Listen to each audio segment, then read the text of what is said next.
Hello, ladies and gentlemen. We've just finished LEC Day 2, which was filled with delays. I'm now at my hotel room at 12:30 in the night. The day wrapped up. It was a very eventful day, very exciting day, a lot of great games to break down. I know that some of the games I won't do them justice by just talking about them, so I'll assure you that some of them for sure will be reviewed on my stream. I'm excited to break down some of the specific games. I don't want to spoil everything just yet. If you haven't watched the games, I will take everything game for game. A little bit tired, but it doesn't matter. The second wind is definitely kicking in, and we all know second wind is broken. Today, we started off with BDS versus Mad Lions. BDS versus Mad Lions, I think at this point, with what we saw from BDS the previous day, I think that they had a very strong winning position against SK. I think they struggled to convert because they tended to be a lot later on objectives and then contested them when the enemy was already in position. I think SK did a very good job, of course, of being there and having Meganar ready, and they were very, very clean and precise on what point they want to really half force and engage. You could really see how they rallied around the pixel bush. But you can see the adaptation today from BDS. I think that they were a lot more cautious and, played around the objectives a lot better. Barring, of course, Mad Lions, I think they made it a lot easier in some cases. Where Vi was spotted on bottom side, they were given a free Nash, and sometimes they were around midway, so they could break open the base. I think the macro part of it was better for BDS, but I would have to say also that it was a lot easier. I think the key point of this game was just Adam dominating top lane again. Shio entered one of the situations top when they were looking to dive. It was pretty free to dive. It ended up in a disaster. Shio could have played that a lot better. Darius ended up dying, but it didn't matter for the game. A key thing, though, even though Shio messed that up, he entered Adam. I would say that he played a fantastic game. Just being there in position for bot, I think that Crowny and of course Labrov were managing the wave really, really well, and I think that they predicted every play that Mad Lions wanted to do because most of them reeked of desperation. And BDS are still, they have their head intact, and I think that their noses still, of course, work. They could predict those plays, and Sejuani was in position, and in the 3v3s, of course, BDS was winning out. The key thing here about how things played out was just Zeri was getting a lot of concentrated gold. And now we've seen Mad Lions try to play Aphelios Thresh twice, and it feels, at least to me, at this point, with the level of play from Mad Lions, I feel like, you could begin to kind of ring the alarm bells. It seems like they have an identity crisis. Hilly, his trash is a classic. Kazi and Aphelios is something that was a strength, but they are not really making it work. And the hard thing is you can't take a few steps back and go back to what worked because the meta, of course, catches up to you. Now there's a lot of focus on Gragas. So you're not going to get away with getting Gragas via because, of course, Mad Lions was ahead of the curve with that pick. They need to figure out what they really, really want to draft. Kazi was already struggling at the top end of playoffs, and a lot of the gameplay that Mad Lions showed was circulated around Chasey and his potential to carry. But the key thing is that all of the teams that are facing Mad Lions watch those games. They are removing Jace, they are removing Rakan, of course, from Hilly, the playmaker, and Rakan is, of course, very strong on the patch, and then denying the enemy team Gragas as well. And this is what currently has worked well for Mad Lions. So Mad Lions definitely alarm bells are ringing. It's not necessarily the score line; it's more about how the games are being played out and how their competition is faring in the current split. A lot of teams are looking super, super strong, and Mad Lions are definitely in the bottom half of the pack. But luckily for them, Team Heretics, Koi, and also, of course, Fnatic are struggling super, super much. I think Darius, Adam, fantastic game. Props to Crowny. I think the biggest positive surprise here was Shio because it's a player that I've criticized. I've only seen him, do very well on the Wukong, and the fact that he was there when it was necessary, was good there on the moves. I think BDS did a very good job of being there first on the objectives, and Crowny once again makes it so difficult to judge who are the strongest AD carries in the region because we have so many great ones, so many great performances. And Crowny, with another win under his belt, deserves a lot of praise here. Labrov in a very comfortable matchup. BDS is improving. They're definitely improving. I think the early game was always a strength. Their conversion in the later parts of the game was something that suffered, and I am hoping to see more improvement in that department where at the point where they've scaled and they are farmed up, that they are willing to push down mid after they tried their best to break the mid turret, collapse from the sides into the mid turret, threaten the dives and break the mid tower, and then push the enemy all the way in and start those Nashers and actually be first on objectives.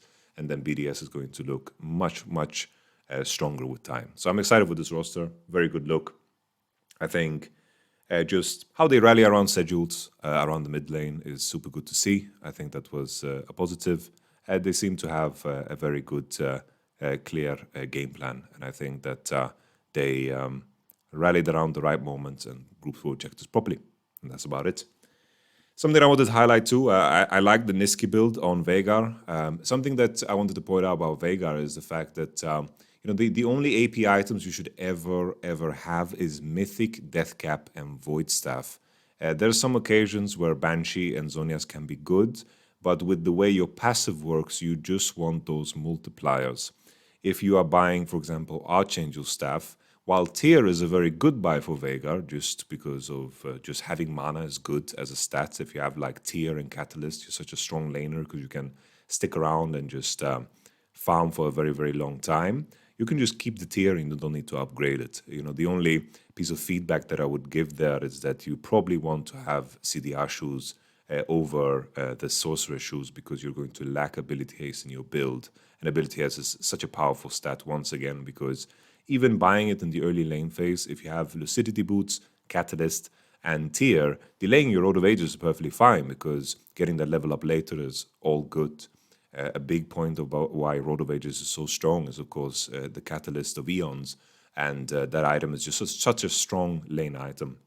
I hope to see more of Veigar. Veigar is looking super strong. We saw Chovy play it too. I think the Veigar buffs are really, really big, and I think there's potential for it to be played bot lane sometimes. But we shall see how, of course, that progresses.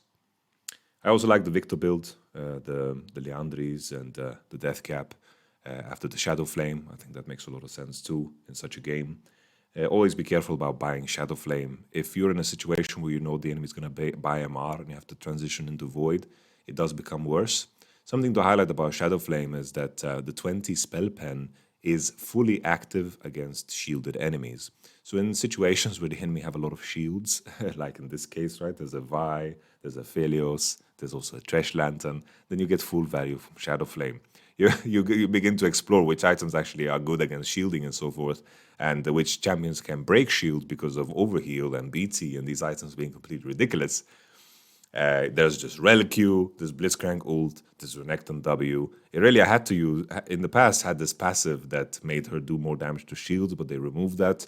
And then, of course, there's Serpent's Fang that almost no champions can buy. And then Shadow Flame is the AP version of anti-shield. So I'm hoping that maybe we see a different side of that, but I don't really think it's necessary because I think it just comes down to BT and overheal being too overpowered. Okay. We continue to the next game. The next game was the game between Vitality and Excel. Vitality. Beautiful game. Beautiful game. The best part about this game was just how well Vitality converted the top lead. First we had the early gank bot that broke the bot lane matchup. The bot lane gank was so important because Xayah got to base on Noon Quiver. Caitlyn had Vampiric Scepter, and if you're in that position, Xayah can begin to control the wave. Having Noon Quiver allows her to actually contest the push of Caitlyn, and she can set up situations where she's going to dominate. Very interesting there to see the Xayah Rakan locked in and the Annie blind being shown. Of course, Annie was blind, but they knew they could ban champions for 5. I really like the fact they, of course, they just banned Victor Oriana. I think that the Cassio Renekton was a decent rotation, but the main thing when you're playing those death ball compositions with Cassio, Caitlyn, Heimer. The idea is that you want to invite champions into you that engage.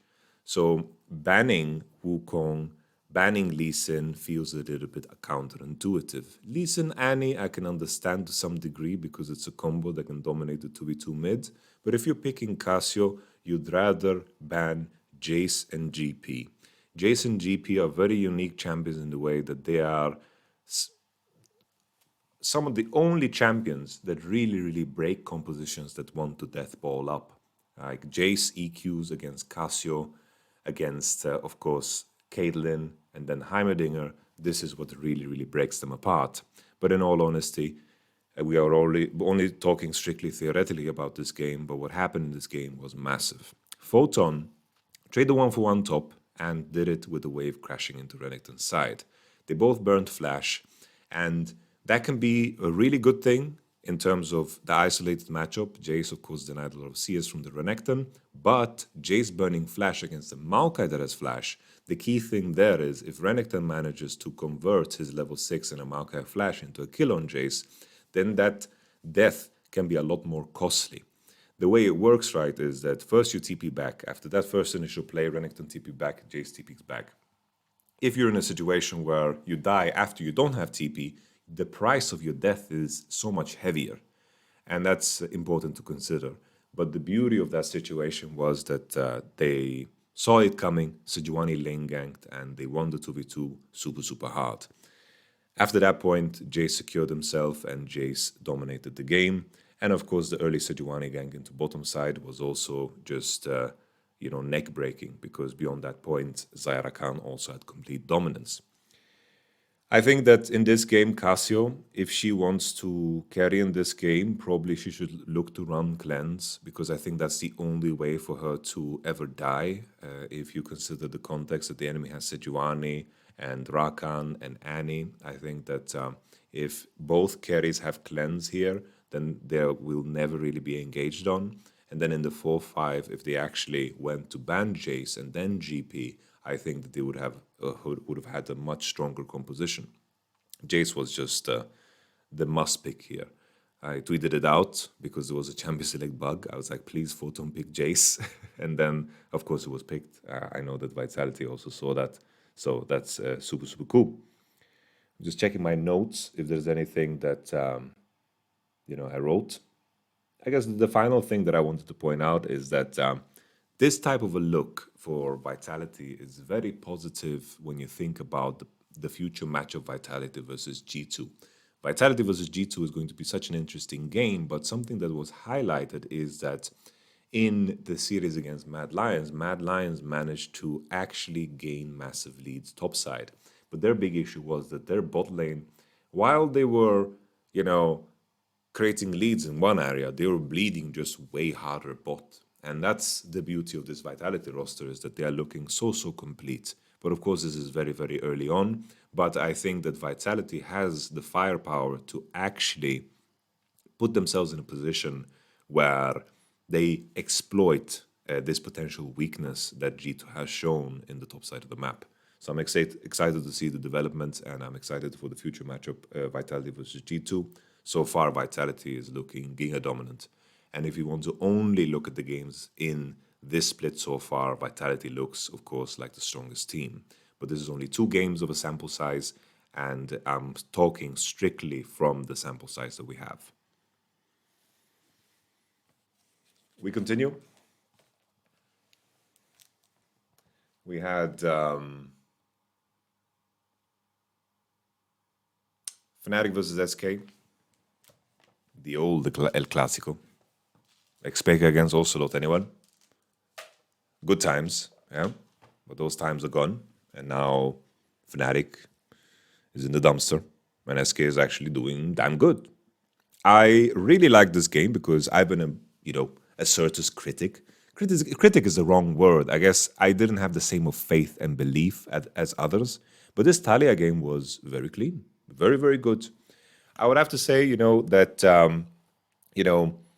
in this particular game, I think that, once again, praise to Fnatic bot side for creating situations where they had the lead. I think very bold of of course, Oscarinin to want to pick GP here. Even though GP might be able to lane against Renekton, you're laning against Vi, Talia, Renekton. And the main issue with GP is that he is damn fragile, and if he loses rhythm before he reaches Essence Reaver, the situation that you can find yourself in is that you're going to die over and over when you're trying to slow push waves out. Renekton, if he gets an advantage, you're not going to be able to crash. And the issue with GP is that he can't really pressure any other lane. He needs to stay in his lane, and his play pattern becomes predictable.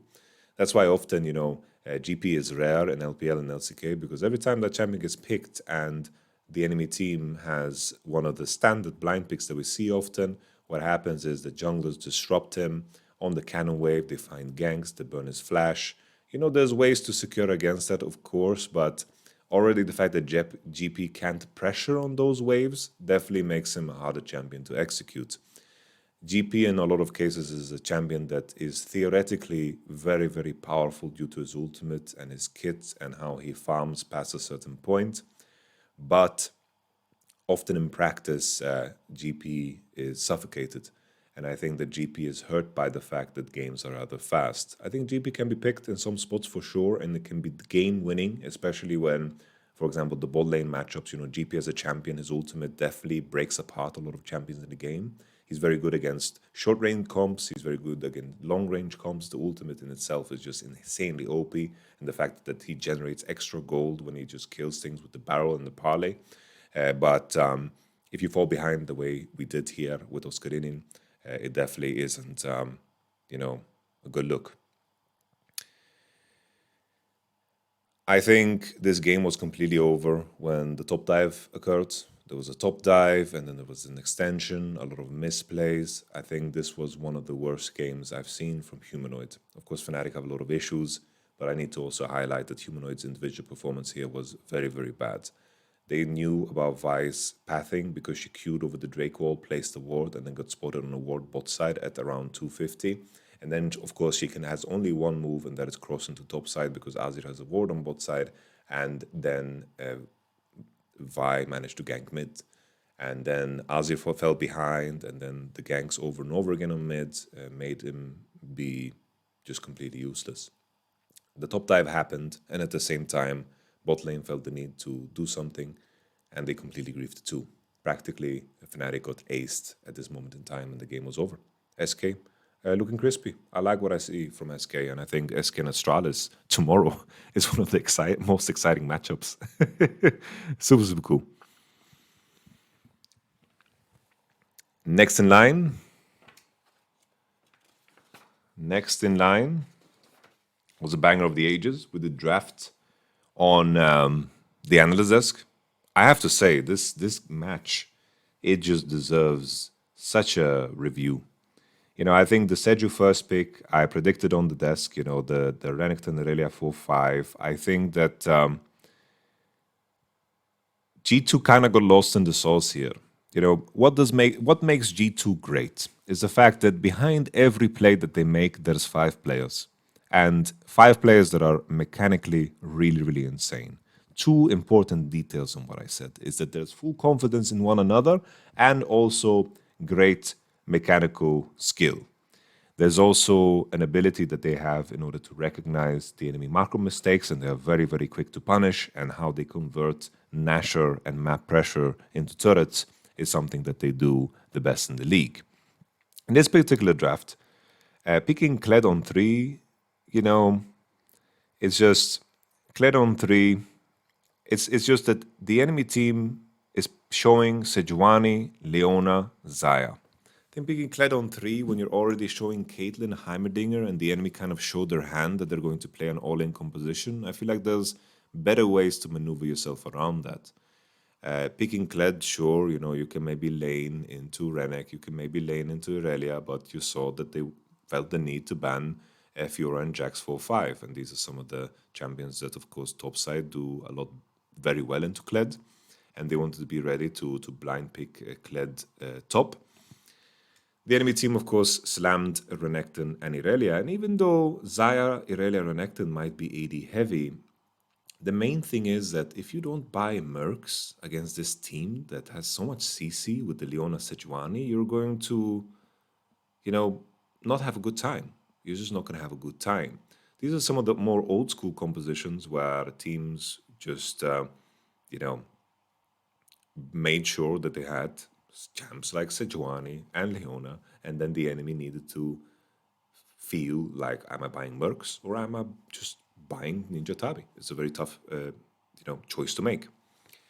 I think that the bot 2v2, I think that was kind of a mistake. I feel like Kalen Heimerdinger should be able to control the wave and should be able to control the position.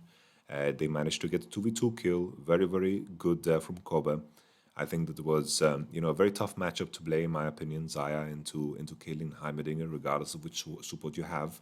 There was moments where Kobe was getting grenaded, Mickey and Hansama definitely kept up in the game. And I think Astralis made the conscious choice of just contesting through mid and fighting through mid because they had the best odds there. So there was a lot of situations where Kobe was left under the turret and he was kind of left guessing where Heimerdinger is in some cases. Caitlyn got the full turret bot and got a lot of platings and managed to kill Kobe a couple of times.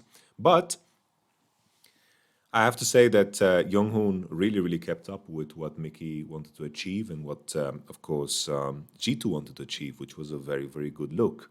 There was a 4v4 mid. They read the dive play super, super nicely at the 6-minute mark, which was absolutely gorgeous. There was a fight, 2-for-2. There was a rift take. There were some mechanical mistakes, like Finn did W into Kled before he dismounted, and then they just didn't have the burst to kill him right after the Rift Herald. And then there was a continuation of the dive top, but there, Sejuani and Renekton really, really fixed their mistake by saving the W burst and the ECC when he dismounted. I really like seeing that, they paid Kled into, the Kled master himself, Finn. I think that Young-hoon was finding really nice engages around mids, really, really nice flanks too. I have to give a lot of praise to Young-hoon. I think that G2 had a very, very nice setup around the second Drake. I have to say, later, there was just this dive that G2 did that just wasn't necessary. At some point, even though you're playing Kled and Malphite, you need to recognize that this whole game is about Caitlyn's range, and you need to really, really leverage it. Caitlyn needs to be one to murder the enemy team, and even though you have buttons to go, you need to let the enemy go. And G2 was making uncharacteristic mistakes. They were diving mid turrets when it was not necessary. I think also the situation where they basically split up the fight completely. There was this fight where Kled and Malphite is chasing after the Xayah, giving Xayah dream situations to fight, and Irelia and of course Renekton was slicing and dicing in the back, and that's kind of a separation that the Astralis comp really, really wants. Something that I also want to really praise is the Nasher take that seemed like a 50-50. It wasn't a 50-50. The key detail here is the Xayah feathers together with the Smite burst. If you coordinate it, it's not a 50-50. This conversation around 50-50 Nashers really needs to shift because I don't think it's a 50-50 at all if the team that is doing Nash is playing accordingly. You can choose which number you burst on, and if you do it together, there is no way the enemy can outsmite you. The odds are very small. The issue is a lot of teams are not thinking about how they burst. If you look at how T1 do it, they always burst together. When they steal Nashers together, they always burst together. There's something about that coordination and damage you have as an advantage when you have 5 people hitting. And this time around, what Astralis did was the Xayah feathers together with the Smite, and it wasn't a 50-50. And I really like seeing that. It is insanely important to leverage that when you're stronger, because in the current patch, Nash doesn't do any damage. Ever since the pets were released, you can tank Nash with almost every jungle. You don't take a lot of damage at all. And there is very little risk when you are stronger in the game than the enemy team. But keep in mind the word stronger. If it's like even-ish and is kind of not that polarized, if you have an advantage, then of course it can get dangerous. But it's more about really understanding how to leverage these early game compositions into making games quicker. And that's something that T1 always does, and I was really happy to see, of course, you know, how Astralis pulled this off. I can talk about this game forever, honestly, and I just want to give my praise to Astralis. I think Kobe had a tough early game because of how the enemy had as a draft right. Playing against Caitlin Hyman is very hard at Zaya, but how he played in the fights was so gorgeous. He never lost resilience, and he was just smurfing it. Was really, really good. I think Mickey got caught a couple of times, but the Leone engages, and he thought maybe he was inviting a good fight, but he really, really didn't in a lot of those cases.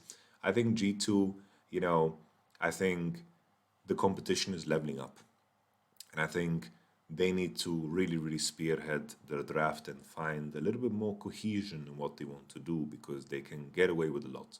The Mad Lions best of five, they got away with a lot. You remember the co-viewings? We were like, what on earth is this? They picked Kled and now they have to play Kled into Casio. And then what ended up saving them is that, oh, the enemy Braun Varos completely griefed the lane and now we can go with Jarvan into mid and Jarvan can save the Jax that's griefing in the 1v1. And they're very good at converting pressure, very good at, being like water and just play whatever they have been dealt. But the other teams are improving. So far, Astralis, SK, Vitality are looking really sharp. And at some point, that level of dominance, G2 need to focus up. Of course, it's very early on in the season. It's not like I imagine a situation where G2 is going to, lose. I don't think I would move anyone up to G2's posture just yet, next into the S plus. But some questions should begin to cook. But the other teams being good is the best thing that could ever happen to G2 because it would be boring otherwise. And boring and mundane is not so nice. And I hope that teams are not going to be cancelling against G2. All in all, really fantastic game. That's a game that we're going to review, plain and simple. We have to review it. If you want my thoughts more about the draft, it's just that you have Jarvan. You pick Jarvan on 4 when you know that Renekton Irelia is coming in. At least I could call it, right? I called the Renekton Irelia is coming there. You banned Fiora, you have to pick Renekton Irelia, you have Sejuani, Leona. There's no other way to approach that draft. If you want to play an AP champion there, it sucks ass. You just can't play an AP champ together with Leona and Sejuani. You have to pick the melees. They went for the Renekton, Seju, of course, combo. I think that Renekton, Seju, 2v2 are always going to be super strong. Irelia, Seju, Leona, super strong 3v3. A lot of setup for Irelia. Just that Malphite Kled, against some of these Bruiser comps can be very good. I don't think that it's necessarily bad. But I think the matchup in itself, Irelia against Malphite, is very good for Irelia. I don't think that matchup is that great for Malphite. Malphite got a buff, of course, on the W. But if you think about, Irelia, she can W you ult, and then you can't find the burst. She can Q and Blade Search, and all of the poke that you do is regioned up by Vampiric Scepter. Sure, she's going to buy a crazy amount of armor, and I think that if G2 played around their composition more and didn't blunder so much so Zaya caught up in the game, then I think that Caitlyn and Heimerdinger's advantage could have led into something beautiful. Something else that I wanted to highlight is just Heimerdinger against Irelia really sucks. Irelia can almost always Q your turrets and one-shot them. So she's just stacking her passive on your turrets. So you need to be very careful about how you place them. But once again, picking Jarvan on 4. I think Jarvan is really strong on the patch. We're picking it when the enemy is already showing Sejuani, Leona, and Renekton Irelia. The bruisers are coming. Jarvan doesn't like those situations. He's not a sustained DPS outputter. He's an engager. And an engager into Renekton Irelia, they're very happy. Anything they can touch, anything they can hit, they are, celebrating that. But all in all, Kate and Heimerdinger, Caitlyn had no real threat on her because in the end, of course, she's running cleanse. How does the enemy force on her? They have to find very creative ways of breaking that. But if Kled and Malphite take up the role of, playing a little bit more front to back and taking it easy, then maybe, there was more potential in this game. But G2 did some key mistakes that Astralis punished super, super hard. But I liked also some movements from G2 that kept them in the game. It was a very competitive game. And this was probably one of the best games we've seen all split long. So I'm going to stop talking about it and I'm just going to tell you that I'm going to review it in the future. For the final game, it's like the opposite of the opposite of everything else. I'll take this chance to talk more about the teams, less so about the game, because the game was very dirty, very, very dirty. I think that, you know, Team Heretics, I like the fact that they are letting Evi play what he was known for. Trindamir is a champion that he was known for. Urgot was a champion that he was known for. And I think that Team Heretics need to find ways to develop more threats. Ruby played the Rise, was decent, was fine, did the Silas, all good. Had a decent level 1 plan. And I think the approach here from Team Heretics, just makes sense, right? They need to find ways to grow. Because in the end, if Team Heretics limp into playoffs, what does it matter if they're going to get stomped once and then stomped twice? What difference does it make be getting stomped in BO3s or getting stomped in BO1s? I'd rather have risk. Take risk, try to find ways to grow, because in the end, at least from my perspective, the minimum should be you want to qualify to Worlds.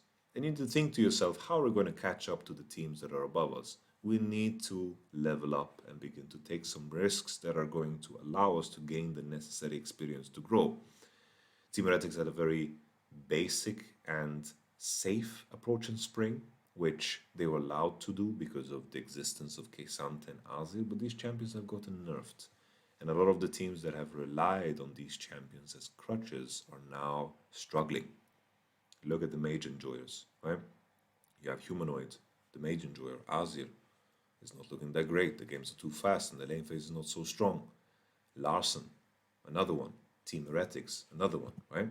These are the teams that are struggling. They would have a very hard time moving into a meta that is less mage heavy. These teams could maybe look good with Aurelion Sol, but I think that Aurelion Sol is a very good target ban against the likes of Humanoid, for example. But more on Team Heretics, right? They had a decent bolding situation, Zeri, and then they picked Rakon on 5. Not a super exciting matchup, but I just like the fact that they're experimenting a bit. I would rather have them be in a situation where they look a lot worse, trying something that potentially will let them grow, than to, keep trying to play it safe, because the teams are just upgrading too fast around them. And I think, at minimum, I think any team should strive, of course, to try to win and build a strategy that allows them to win. I don't know if the Team Heretics strategy is more long-term than the year, but that just doesn't make sense to me. It's like the plan needs to be revolving around the year. And it's important to bring these things into question. It's like if you use the whole spring split to try to improve and you accept, oh, if we drop out of best of ones, we have tried to create a stronger identity, and then they keep scrimming, and let's say they don't, take a break and they just keep scrimming the teams that are active in competition, I'll be very happy with that.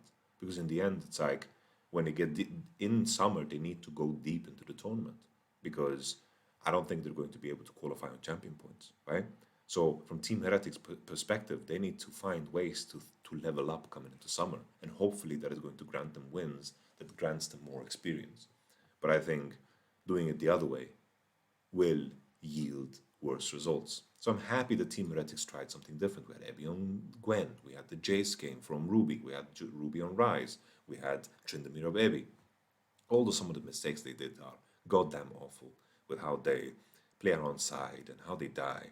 At least they're throwing shit at the wall that they can improve from. So that's a good look, because I'd rather have that than a team that just dies slowly because there are 5 people on the mid wave, right?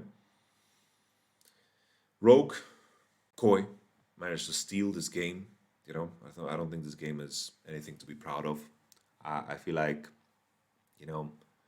Koi, I feel like Larson is struggling to find an identity. I think that he is good when he can play the same champs over and over again and have like the same champs be good in any game.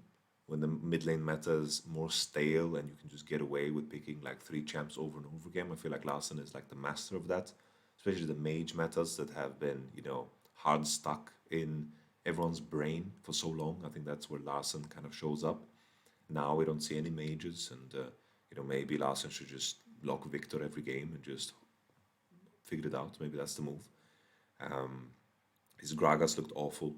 Like his Gragas looked so awful that they decided to ban it today. His his identity here is in question because the mages are not weak. Malrang, I think the changes to jungle with the wards being 330, it seems like Malrang can't be finding the same opportunities because everyone expects that. And another layer of it is that Malrang was no longer an outlier in terms of how he approached early game ganks. So a lot of the teams are finding good experience against that in scrims. So Malrang is not finding the same opportunities. The wards being there puts Malrang in a position where he can't find and squeeze any value. Finally, I think, Shigenda played Jason this game, and I think he had like, a decent game in context to everything else that was going around him. I know that he was in the interview and he said, shut the fuck up in an interview, which I thought was pretty gangster. I liked it a lot. To all of the people that said that he should just play tank and not play carries. I think, you know, this game was kind of rough for him because Tryndamere did start the game with a first blood that Larsen gave away or Koi gave away because they didn't cover appropriately. I think that the main thing for me when I think of Rogue and Koi, when they are doing at their best is when their bot lane is performing at their best. And right now, I don't know what's going on there with Koi, but Koi's bot lane just doesn't look the same. And in a pool of bot lanes where everyone's leveling up, Comp and Trimby need to find that performance again because the lane phase doesn't look sharp, the team fighting doesn't look as sharp, and I think they carried most of the weight when it came to Koi winning a championship. And the best thing about Koi having that strong bot lane was that Malrang had some kind of entry, Malrang had a place where he could exert his craziness. Koi managed to figure it out last split and they kind of bounced back. But now the fact that the same pattern is repeating itself, where the early split, the excuse was that the practice wasn't there and they had to slowly ramp up again. But now everything is the same. And when you see that trend in teams, when everything is the same, we can no longer latch on to the excuse. You have to begin to face the facts. And the facts of what Koi's issue is must be deeper than what we see in the games. I hope that Comp and Trimby can find that performance again because I think that can be the saving grace of course, Koi. Another thing about Koi, right, is that historically I think that this team and this particular coaching staff, my read on them always has been that they're big on copying, very, very big on copying. And I think that with the messiness of the patch and the different identities being shown, that multiple ways of approaching the game kind of works is something that I think is very stressful for a team like Koi. I've always seen them as the meta gamers, It's like, what are the champions with the highest win ratios? These are the champs we're just going to lock in and practice every game. Now, now we are more in a more like a creative, flex type of meta where being creative and being ahead of the curve definitely helps you a lot. And I never felt like that was Koi's strength. They were very good at being the cookie cutter team that figures out, oh, this is what we're going to draft on the patch, and then just sticking to it and making sure that the games follow a very specific pattern. But they haven't found a way to enforce a pattern. Next thing in line, tomorrow's matches. I don't even know the matches, so I need to pull them up. We're pulling them up. I pull up. SK versus Astralis. Damn. Who'd have thought? What an absolute bangaroo. SK versus Astralis. SK, I think that, the early game was cleaned up today. They showed us some 2v2 action. But, at the same time, this was an early game against Fnatic, And I think with what the Astralis have shown in the early game so far is that they're willing to take the fight to you. They have a very creative take on draft. And Astralis are very good at converting games too. very good at converting games. And I'm looking at Leaguepedia, so I don't have access to the sheet that, of course, Peter Dunn has access to. He done goofed and he tweeted that out. Kind of embarrassing, not gonna lie. Much love to you, Peter Dunn, but that was silly, very silly. Here in my Leaguepedia, it shows that Astralis is red side. And this is the first red side Astralis game that we've seen so far. So that's going to be very interesting because Finn and, of course, Leader, if they're in a situation where they can counterpick, now that's, something that I really want to see. Now that's exciting and that's very interesting.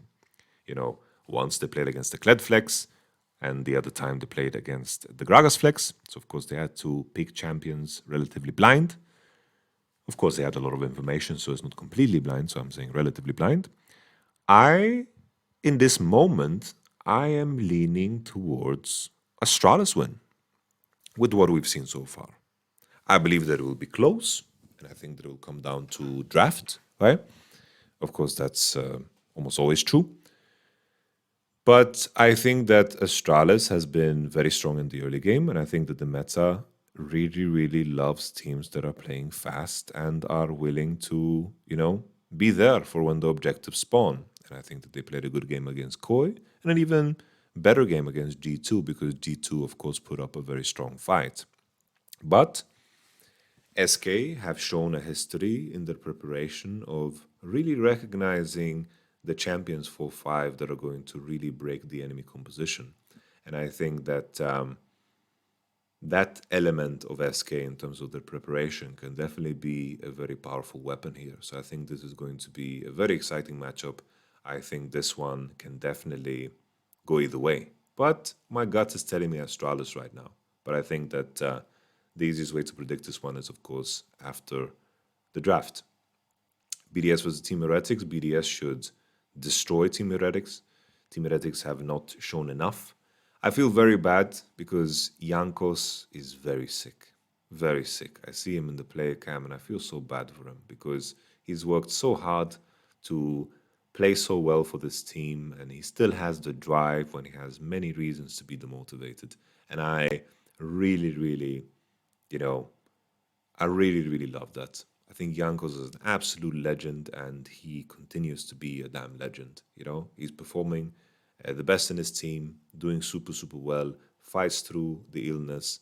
And, there's so many things that can be enticing to him. His stream is doing so wonderful. A lot of the things around him are crumbling, but he maintains that resilience and he performs. And I'm sure that he's shouldering a lot of the weight of this team. So, like any success that comes the way of Team Heretics, I will just, say, Jankos, what a G. I think Jack Spectre is also decent. I like Jack Spectre. But the pieces around them need to evolve. And I like that Team Heretics are giving them opportunities to evolve and really throwing them into cold water. Get that cold shock therapy going and put yourself in situations where you can gain some new and important experience. Because in the end, Ebby and Ruby have won games in a good fashion. These are very experienced players. So I think it's important that Team Heretics are taking those necessary steps. Koi versus Mad. I'm assuming Mad Lions is going to win this one. I don't think that Koi showed enough today for me to get excited about their win. That game against Team Heretics was very dirty.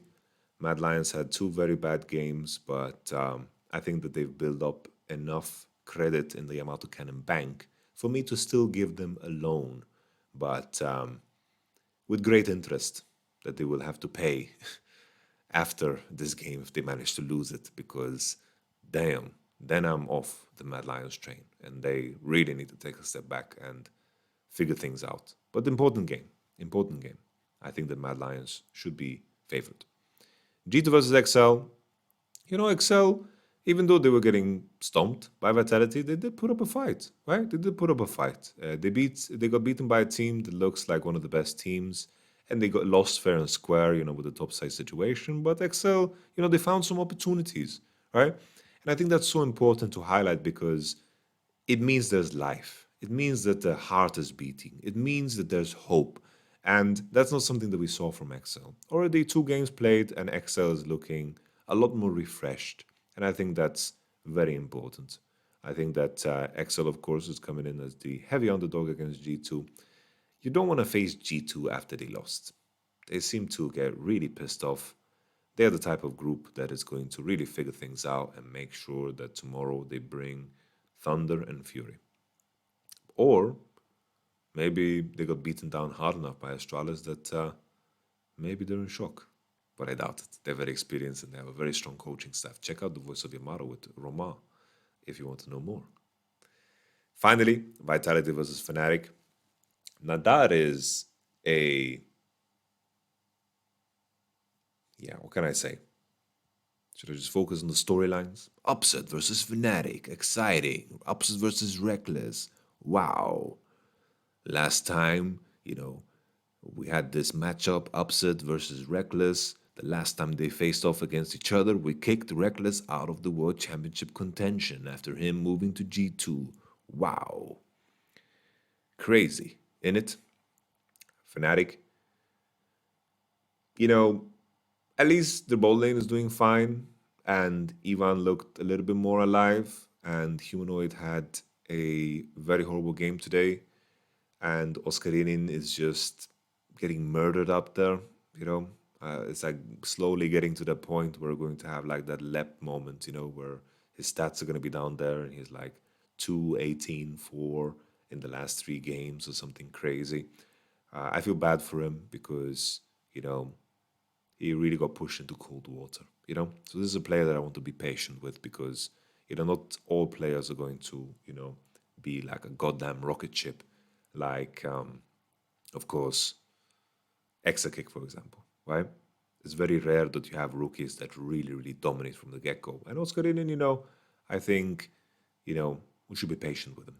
I think Fnatic currently look like a bottom 3 team. I would go so far to say that they look the worst together with Team Heretics. And if I would have to predict right now what the standings would be in the end, probably I would guess that Fnatic and Team Heretics is going to be the bottom 2 teams. We shall see. Vitality probably are going to end this week 3-0. Okay. I think that's it. It was very, honestly, it was so absurd, this game. Like, Jace just soloed third Drake, and Ebby just kept Eing in, and the fights are crazy. Oh, crazy. I am so tired now. I've been talking for a very long time. Tenki, good luck editing this one. I think I moved my microphone around a little bit, so maybe you have to stabilize the noise or something. I am going crazy. It feels like my eyeballs are going to just jump out.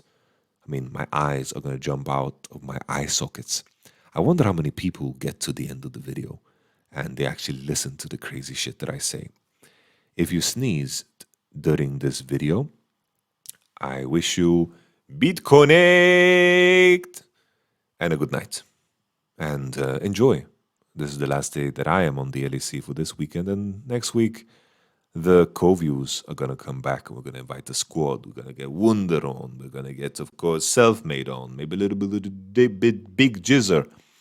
A little bit of Owl Dominator. It's going to be a good time. I'll catch you there. But first, LEC tomorrow. LEC recap tomorrow. And then, of course, hopefully, still the voice of Yamato with Mac. I kind of wish that I maybe didn't announce it because I don't want to put that pressure on him. Because maybe there's a situation where he needs the time where he's going to speak to me to really, really get down to the nitty-gritty. But that's up to him to decide. All the best. Bye-bye.